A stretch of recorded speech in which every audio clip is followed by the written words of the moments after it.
Yo Leute, herzlich willkommen zu einer neuen Artist Talk Folge. Mein Name ist Alex mit KSWK Swiss und ich habe heute die New Generation am Start im Münchner Hip-Hop. Zieht's euch rein.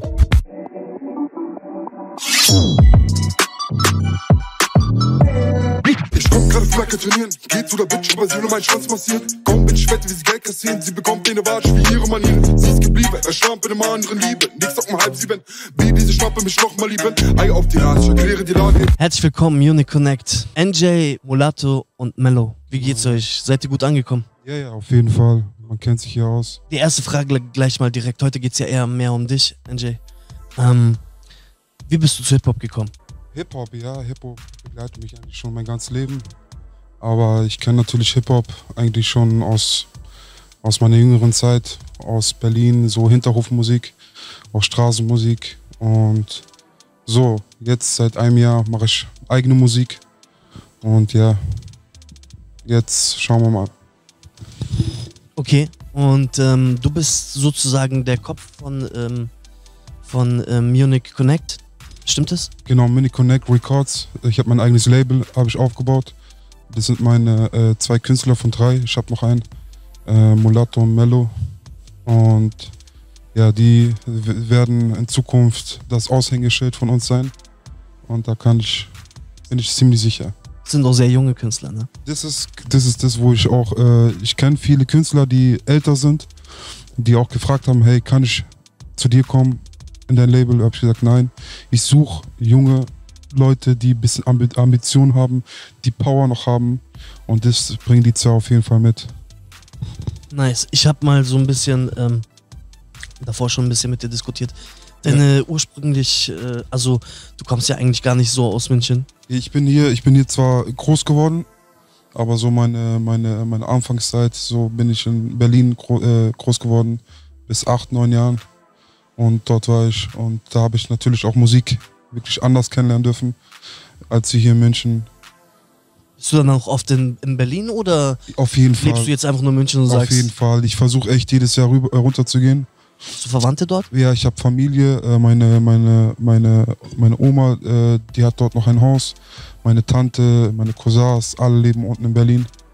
Und ja, also Familie ist auf jeden Fall dort. Nice. Dann hast du ja auch den aktuellen Vibe oder die Szene auch eigentlich so vom Hip-Hop immer im Blick, wenn du in Berlin bist quasi.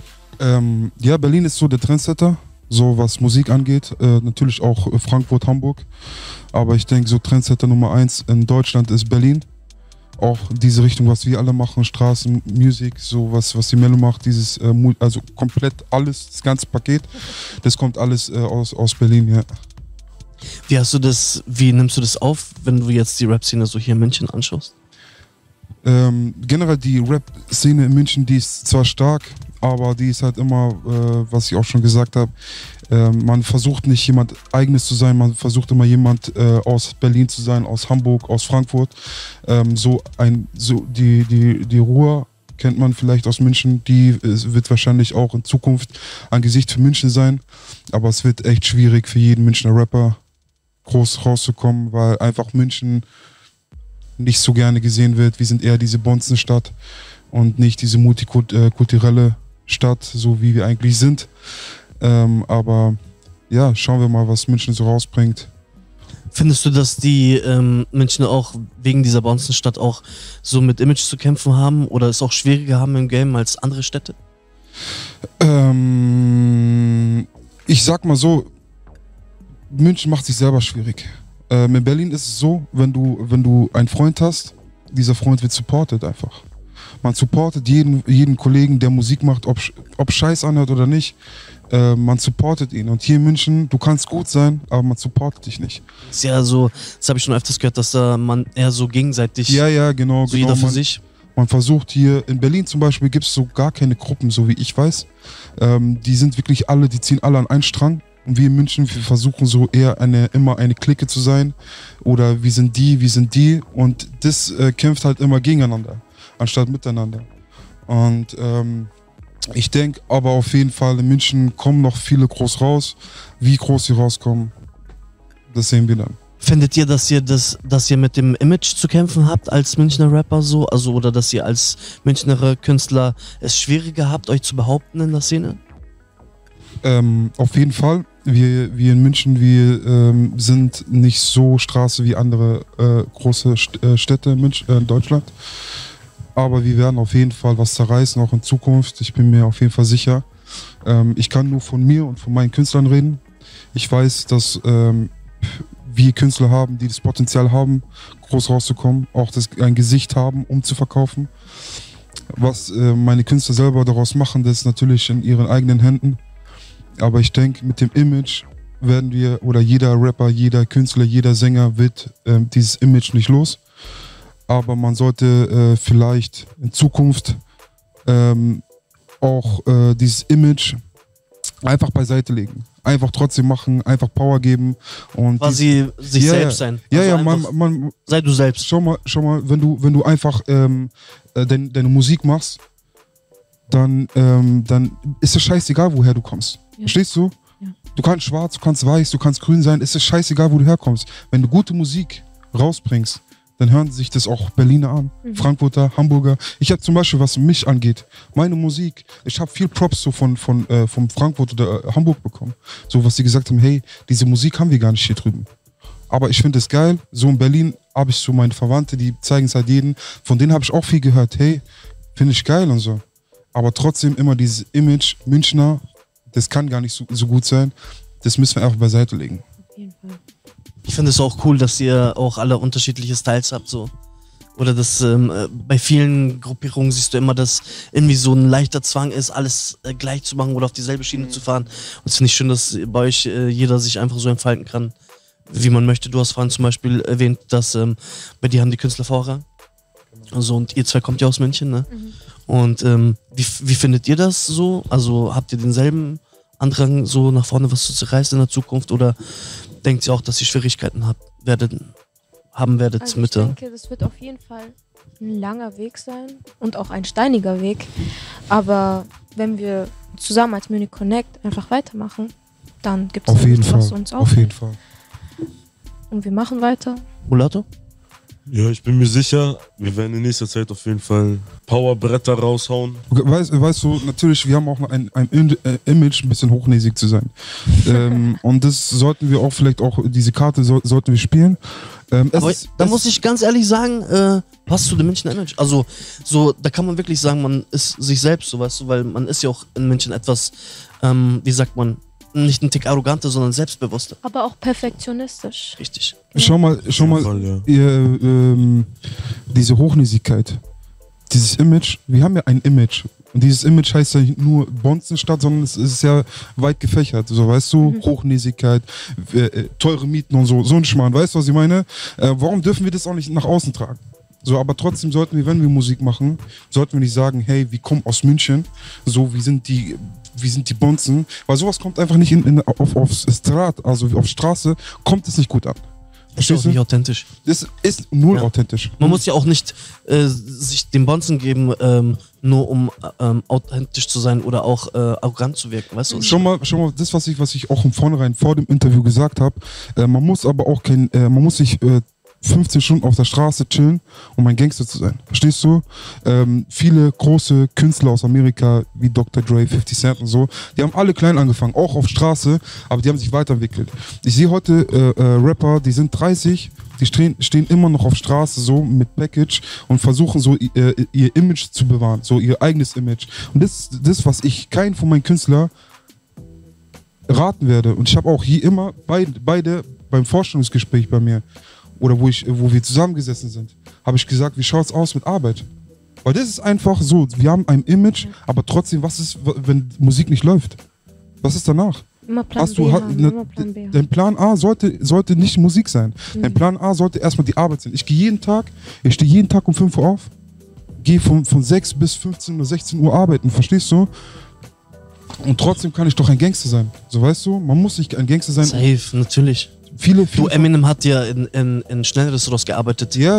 So, BG, okay, der war zwar auf der Street, aber hättest du ihm damals auch einen Job gegeben, er hätte genauso gemacht. Genauso. So jeder wollte ja nur das Beste für seine Leute und die auf der Straße waren, die es geschafft haben, haben immer gesagt, hey, Leute, geht's da weg von. Schau mal, wir haben die Perspektive. Vor allem hier in München haben wir die Perspektive, dass auch diese Rapper, die sich als Gangster-Rapper betiteln, dass sie trotzdem einer Arbeit nachgehen, dass sie trotzdem sagen, okay, ich muss nicht unbedingt jeden Tag mein Gras verschreiben oder mein Koks oder sonst was. Verstehst du? Man ist kein Gangster-Rapper, wenn man diese so gesehen Scheiße baut, verstehst du? Ich habe selber, ich will jetzt nicht hier mich selber vor laufender Kamera will ich mich in die Scheiße reiten, aber wir haben alle diese Geschäfte gemacht, verstehst du? Aber irgendwann muss dieses Klick machen, wenn dieses Klick nicht macht, dann wirst du immer wieder im Knast landen, wirst du immer sozial abhängig sein, wirst du immer dieser Hartz-IV-Empfänger sein. Und du siehst zum Beispiel Shindy ist ein Rapper, der einen Fachhochschulabschluss hat. Verstehst du? OG Soro, wo ich vorhin gesagt habe, der ist auf dem Gymnasium. Die nächste Generation, die wird nicht Straße sein, sondern es werden Leute sein, die trotz der Musik immer noch einen höheren Abschluss haben. Und das verstehen viele Leute nicht. Und ich bin selber einer, der es sehr, sehr lange nicht gecheckt hat. Ich bin aber trotzdem sehr froh, dass du das so siehst, weil nichtsdestotrotz, ihr seid ja trotzdem noch alle jung und dafür, dass du so einen hohen Mind hast, weißt du, finde ich das krass. Also von mir aus hast du den obersten Respekt. Weil wer sich dann hinstellt und sagt, weißt du, mir ist lieber, meine Leute, meine Crew erreichen was oder bilden sich weiter, als irgendwie hängen zu bleiben auf der Street so. Schau mal, wie das größte Manko, was Künstler oder Musiker haben. Musiker fallen irgendwann mal in eine Depressionswolke, verstehst du? Mit 21 oder mit 20 und wir kennen die magische Zahl in Amerika, 27, so weißt du, wo jeder Selbstmord begeht. Und das ist einfach Depression. Und die Depression kommt nur, wenn du keinen Abschluss hast, wenn du jeden Tag versuchst, dein Geld zu machen, aber es funktioniert nicht. Du willst irgendwie weiterkommen, aber es funktioniert nicht. Und deshalb sage ich meine Künstler alle, bitte mach deinen Abschluss, bitte geh in die Arbeit, weil das ist das, was Vorrang hat. Musik ist Nebensache, aber nichtsdestotrotz werden wir diese Musik auf höchstem Level rausbringen. So, weißt du? Aber geh deine 10 Stunden arbeiten und komm danach ins Studio und bretter deine Lines. Sehr pflichtbewusst. So, du hast ja 3 Künstler. Ja genau, der Niki ist leider nicht da. Niki ist leider nicht da. Aber der macht sowas, die zwei, kurze Niki, ich möchte ihn jetzt nicht außen vor lassen. Der Niki bringt diesen holländischen, dominikanischen Sound, eher mit mehr Beats und mehr so Clubbanger so mäßig. Aber finde ich geil und diese 3 Künstler können nicht verschiedener sein, glaub es mir. Es freut mich sehr zu hören, weil das schwitzt mich gleich auf die nächste Frage und zwar, wie ist es, könnt ihr euch vorstellen, einen komplett neuen Style zu etablieren? Also wenn du schon sagst, dass du jetzt so Freshness reinbekommst vom Niki zum Beispiel oder weißt du, dass verschiedene Elemente auf euch treffen. Ich weiß auch, dass die Mello zum Beispiel ist eine sehr, wie sagt man, ein Allround-Talent quasi, kann man sagen so. Ja. Und wie ist das, könnt ihr euch dann vorstellen, immer mal den komplett neuen Trend zu setzen? Es ist natürlich schwierig, einen neuen Trend zu setzen. So, weil wenn du einen neuen Trend setzt, dann ist er immer am Anfang scheiße. Du musst dir überlegen, Apache, größtes Beispiel, okay? Du musst dir vorstellen, wo er rausgekommen ist, alle haben gesagt, was machst du mit diesem 80-Sound? Diesen, nee. Verstehst du? So voll der Scheiß eigentlich so. Aber jetzt siehst du seine Zahlen, 500.000 einfach so direkt auf Konto überwiesen, bevor er irgendwas gemacht hat. Er bringt irgendwas raus, er startet nicht irgendwo auf 20 oder so, seine Startplatzierung ist die 1. Und da siehst du, dass das Straße oder generell Musik einfach scheißegal ist. Also du kannst Musik machen, du musst einfach die Leute einfach erreichen. Aber vor allem wir sind, wenn wir Musik machen, einfach wir selbst. Und das ist das, was zählt. Das ist das, wo ich auch gesagt habe, meine Künstler werden sich nicht verändern. Wir gehen dem Mainstream nicht hinterher. Wir laufen dem Mainstream nicht hinterher. Vielleicht ist das ja der Weg, um dann irgendwann dahin zu kommen, um diesen Trend zu setzen. So, Mello, du machst melodische Sachen, du rappst auch, du singst auch. Bedienst du alle Genres oder willst du dich auf etwas spezialisieren? Wie schaut's aus? Ich meine, du kannst ja noch viel ausprobieren. Alles, was man so kennt. Von dem Melodischen her auf jeden Fall. Also da bin ich sehr vielfältig. Und auch jetzt mit dem Niki, demnächst kommt ein Feature.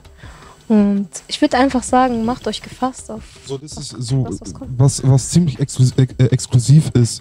Der Niki und die Mello, die machen ein Feature zusammen. Wir haben so ein bisschen, wir haben so 2 Teams in unsere Gruppe gebildet und haben gesagt, hey, wir ficken euch und ihr fickt uns. Und so bringt man einfach diese Gruppe auf höchstem Level. So, wir 2 sind ein Team jetzt, so, und wir sollen uns duellieren gegen die 2. Die 2 sind ganz anders, verschieden. Ja. Und es geht nicht um Zahlen oder es geht nicht darum, wer die meisten Kommentare hat, sondern wir wollen uns gegenseitig so hochpushen, wie es genau geht. so Ja. ist es, genau so ist es. Ja. Wir waren bei mir zu Hause, so, ich will jetzt nicht, ist scheißegal, wie ich wohne, aber ich habe oben, so mein Dachgeschoss, wir saßen alle dort und wir haben gesagt, hey, das wird krass, das wird auf jeden Fall krass. Die haben einen Sound, so, was für eine Richtung geht es? So Trey, nicht Trey, sondern es geht eher ins Melodische. Wir Ja, aber 2, ja. wir sind so Hardcore, Aber Drill, Rap, so komm, gib ihn. Und die 2 Ja. sind aber ganz anders. Aber so, auch in dieses, was von Nicki halt der Musikstil ist, ne, dieses Partymucke, Ja, das ja. ist auch ein bisschen drinnen. Aber ich bin ein Künstler, der sich auch gerne den anderen Künstlern anpasst, weil ich einfach vielfältig bin und weil ich das mag. Ich bin offen für Neues. aber wir werden komplett Genau. einmal durchmischen. Weil ich einfach gesagt habe, jeder soll mal mit jedem experimentieren. Ob es klappt, ob wir was rausbringen, ist was anderes. Aber jeder sollte mal schauen, wie er mit den anderen zusammenarbeiten kann. Genau. Und so schweißen wir diese Familie, was wir hier haben, schweißen zusammen. Weil jeder weiß dann, hey, der mag das, der mag das, der mag das. Und so tust du alles perfektionieren. Ich habe dich schon gesehen bei Vanilla. Da hast du auch voll draufgehauen, aber nice, so. Mit Swag, so. Also du hast Style und trotzdem hast du so ein richtiges Brett gemacht, so.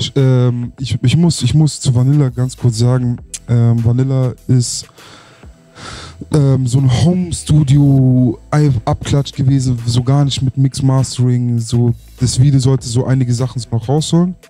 Ich selber bin nicht stolz auf Vanilla. Auch wenn ich sage, sehr, sehr viele gehört habe, hey, das ist geil und ich höre es mir gerne nochmal an, aber ich selber feiere es nicht, weil es einfach für mich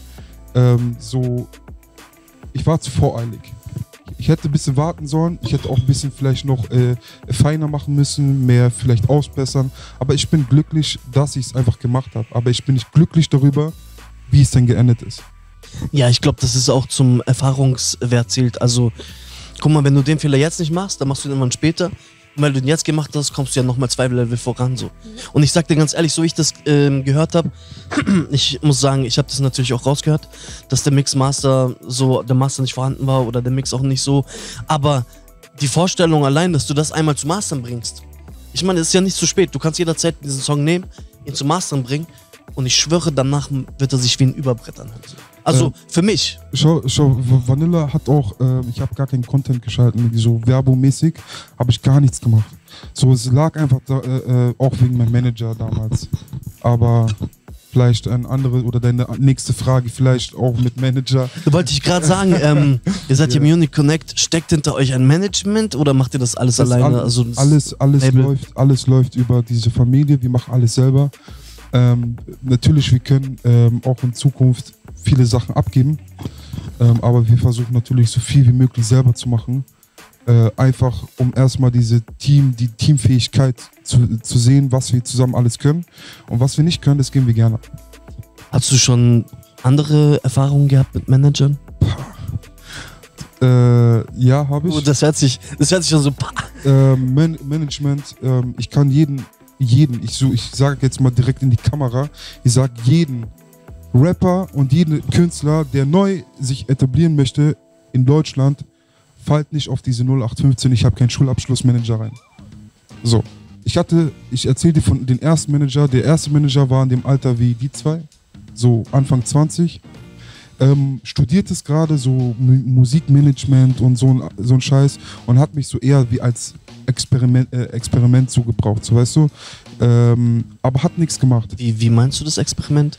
Ja, so er hat halt so versucht halt, ja, hey, ich mach das für dich, ich mach das aber hat selber gar keine Ahnung gehabt, so weißt du. Wurden diverse Zahlen versprochen? Das war bei meinem zweiten Manager. Mein zweiter Manager, der ist so Starnberger so auch so ein Image, so, was Bonzen angeht. Hat mir erzählt, ich habe ein Haus, ich werde dieses Haus komplett ausbauen, so wie hier und so. Ich werde 600.000, 700.000 Euro investieren, mache mein eigenes großes Label, habe Kontakte dorthin. Und letztendlich war eine Geschichte in London. Ich habe ein Feature mit einem Künstler aus London gehabt, das war Ghost. Und da habe ich ihm gesagt, hey, ich habe das Geld selber, aber ich habe mir gedacht, hey, ich habe einen Manager, der soll das für mich managen. Und ich habe gesagt, wie schaut's aus? 200 Euro kannst du mir überweisen oder kannst du mir Tickets buchen, dass ich rüberfliegen kann. So, er hat es aufgeschoben. Und dann habe ich gesagt, hey, weißt du was? So, du weißt, was ich meine. Scheiß auf dich, ich brauch dich nicht. So, ich mache mein eigenes Ding. Und so bin ich auf mein Label gekommen. Ich habe gesagt, nicht, dass es Künstler so geht, wie sie jetzt zum Beispiel, die bei so einem Typen geraten. Und so Künstler wie die zwei, die gehen daran kaputt. Verstehst du? Du brauchst ein gutes Mind, dass du danach trotzdem weitermachst. Kannst du dir trotzdem vorstellen, irgendwann mal, wenn du jetzt im Laufe deiner Musikzeit vielleicht erfolgreicher wirst, dass du sagst, okay, wenn jetzt ein richtiges professionelles Management kommt, dass du dich darauf einlässt nochmal, oder sagst du von den Erfahrungen? Auf jeden Fall. Man sollte nicht komplett jeden Menschen nach den Fehlern beurteilen, wie man so ein Leben widerfahren durfte oder musste. Ich sag nicht, jeder Manager ist scheiße, auch nicht jeder Manager, der es irgendwie nur nebenbei macht, ist scheiße. Es gibt viele Manager, die krass sind. Auch der Manager von Sanji und vom Tarek, der macht das richtig, so, weißt du? Aber so Manager, die jetzt gerade von 0 auf 100 von irgendwo kommen und sagen, mir irgendwie Geschichten erzählen oder meinen, die können alles besser, die werde ich nicht einladen. Ich will Zahlen sehen, ich will sehen auf Blatt Papier, was Beweise. hast du. Genau, Beweise. Zeig mir, was hast du erreicht. Wenn du mir zeigen kannst, was du erreicht hast, dann lade ich dich gerne ein. Aber diese Leute, die viel reden, die brauche ich nicht. Oder ich kann dir gerne sagen, welcher Manager das ist. Wir kennen vielleicht den Sisi aus Augsburg, der ist gerade in Hubs in Ebrach.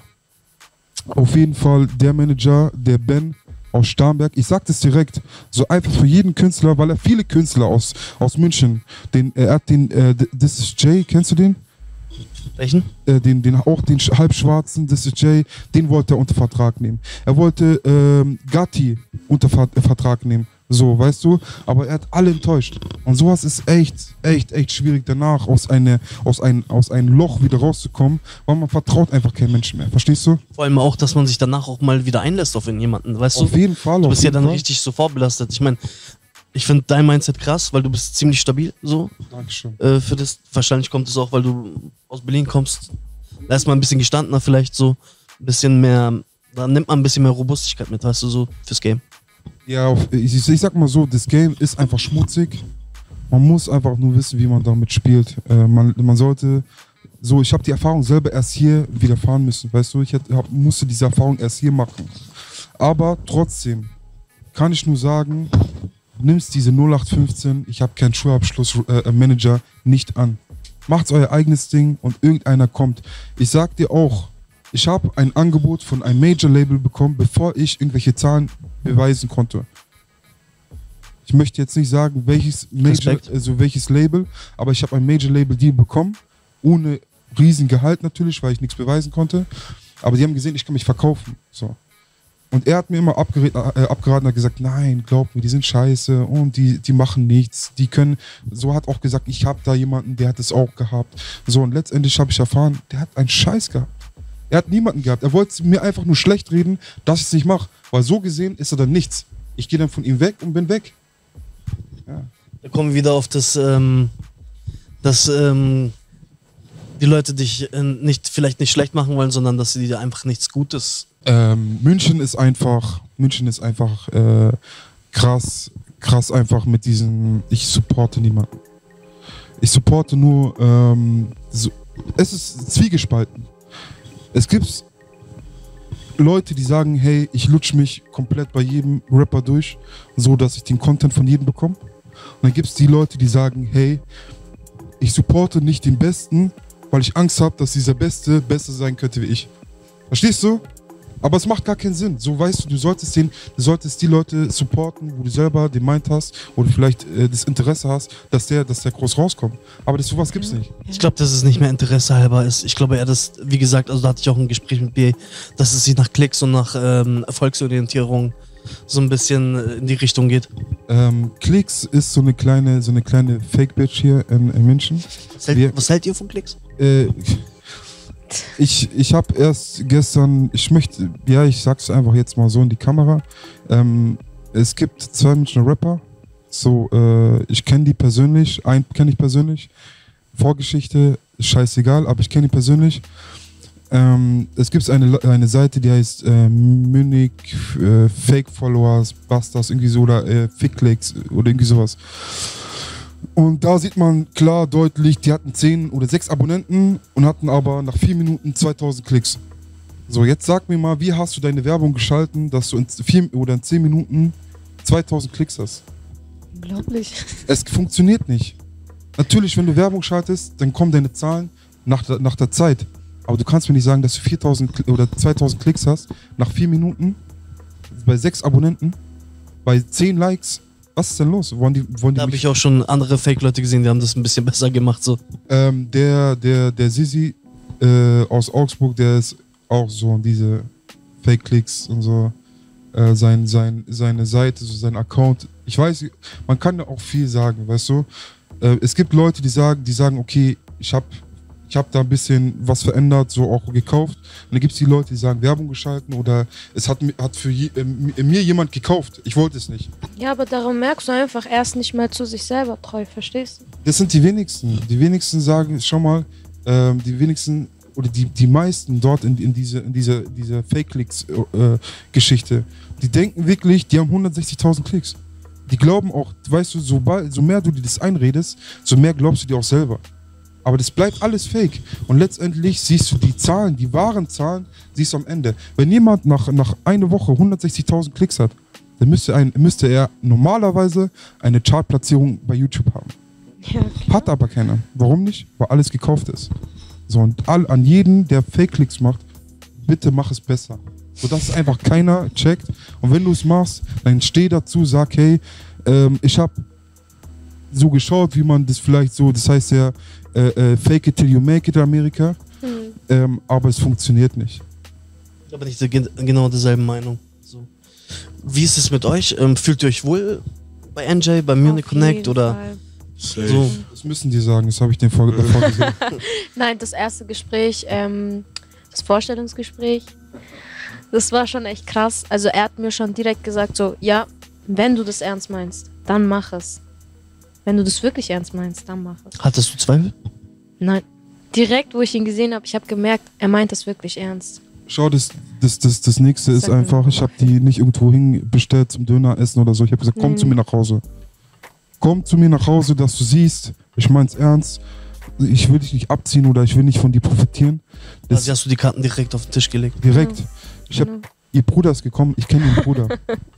Wir saßen so, er sagt, hey, du kommst doch aus Giesing, bist doch ein Giesing-Großbruder, kennst du den und den? Ich sag, hey, natürlich. Erstmal Props an meine ganzen Giesinger Jungs. Props auch von mir an die ganzen Giesinger Jungs. Ich komme ja auch ursprünglich aus Giesing. Nein, ja, auf jeden Fall, ich kenne ihren Bruder. Und da habe ich gesagt, okay, meinst du es ernst? Wenn du es ernst meinst, komm. Wenn nicht, dann scheiß drauf. Sie hat mir ihn vorgestellt. Hat gesagt, hey, der Mulatto, der ist krank.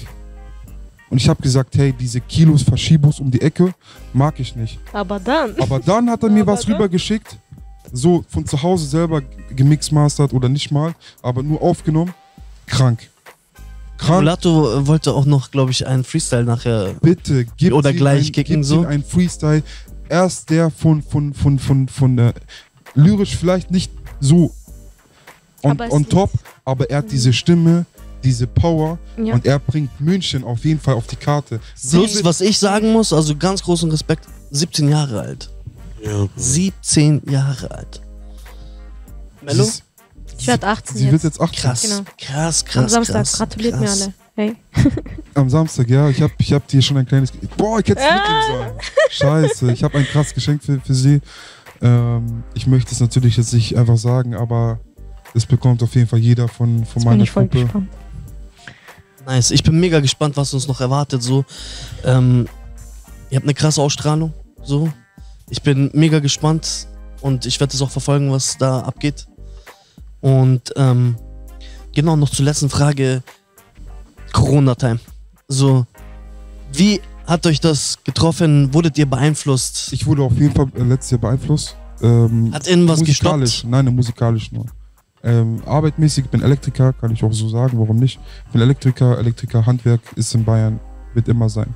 Musikalisch hat es mich schon beeinträchtigt, weil ich schon viel machen wollte, aber nicht machen konnte. Weil ich bin ein Rapper oder ein Künstler, der nicht nur Musik hier zu Hause machen möchte. Ich hab Anfragen von BTNG, vielleicht kennst du ihn, den Bruder von Boateng. Die Boateng-Brüder, genau, vom George, habe ich eine Anfrage bekommen, komm nach Berlin, wir machen Musik. Das wäre mein Berliner Connect. In London, Ja Digga heißt der, lyrisch der beste Rapper seit gestern, er hat die Auszeichnung bekommen, der beste lyrische Rapper in UK drüben.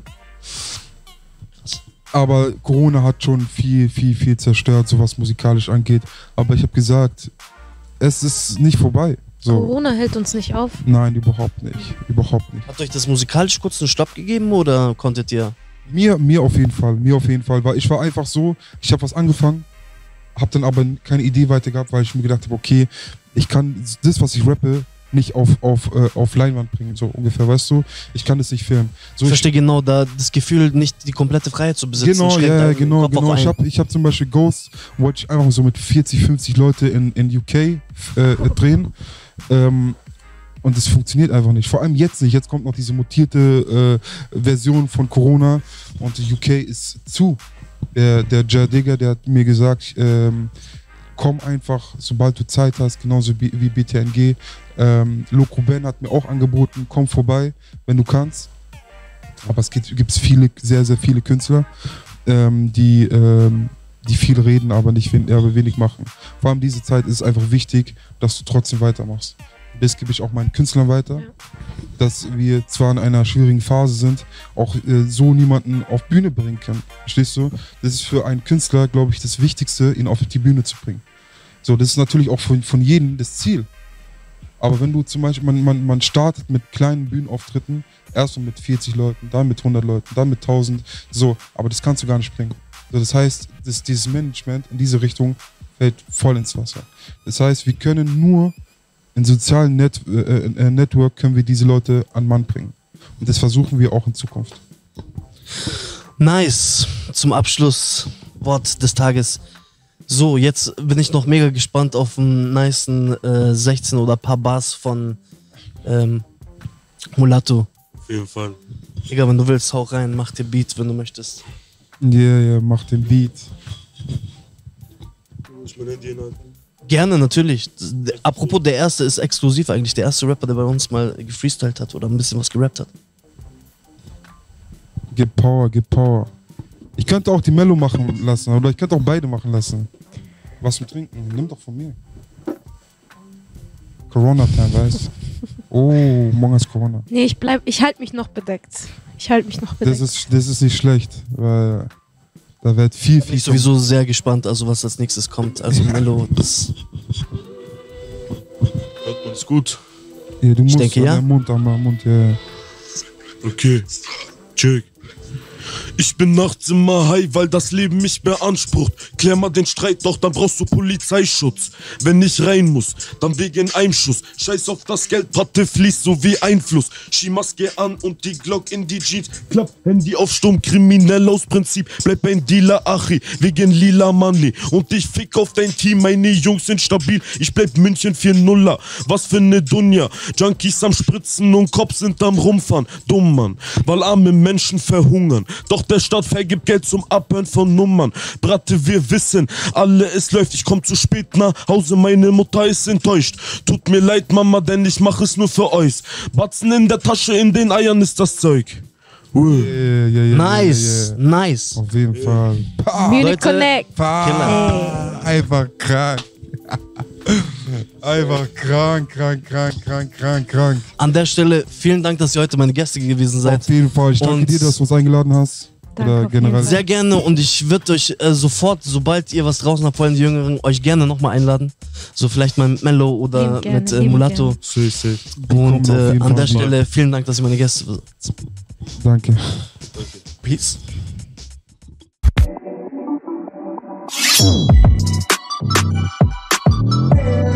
Wow, was für ein interessantes Interview. Checkt Munich Connect aus, da kommt noch einiges auf euch zu.